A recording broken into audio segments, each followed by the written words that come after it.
एकमेव पक्षश्रेष्ठ एकमेव तत्वनिष्ठ एकमेव बलाधीष्ठ भारताचे भविष्य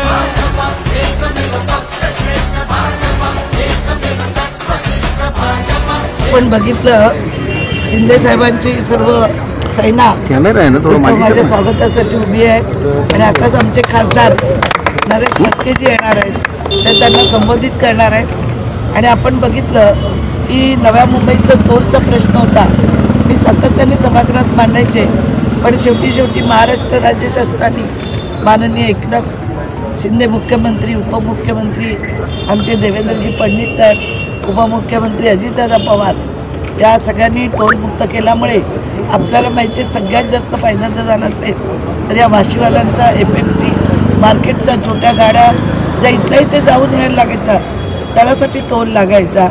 आणि आज ही आमची जी सेना उभी आहे माझ्या मागे, की मला माहिती आहे मी जसं त्यांचं प्रामाणिकपणे लोकसभेला काम केलं त्याचप्रमाणे माझ्या मागे उभे राहून काम करणार. आणि आज मला असं सांगावंसं वाटतं, हे सगळं बघितल्यानंतर किशोर पाटकर जे इथले आता पुढचे जिल्हा प्रमुखच आहेत ते, तर त्यांच्या नेतृत्वात ही जी आजची मीटिंग होते ही ओव्हरफुल मीटिंग आहे आणि माझी निवडणूकसुद्धा मताने ओव्हरफुल झालं असंच मला आज सांगावंसं वाटतं.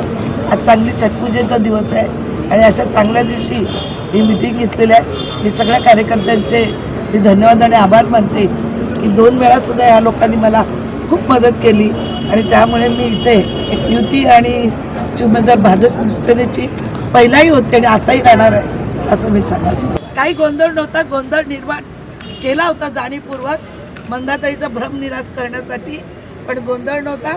माझं CM साहेबांचं, खासदारांचं, किशोर पाटकरांचं आमची रोजची चर्चा संध्याकाळी चालू असते. आम्ही भेटत असतो, पुढील कसं करायचं ही आम्ही रणनीती करत असतो, कारण हे सगळं चालत राहणार. याचंच नाव राजकारण आहे.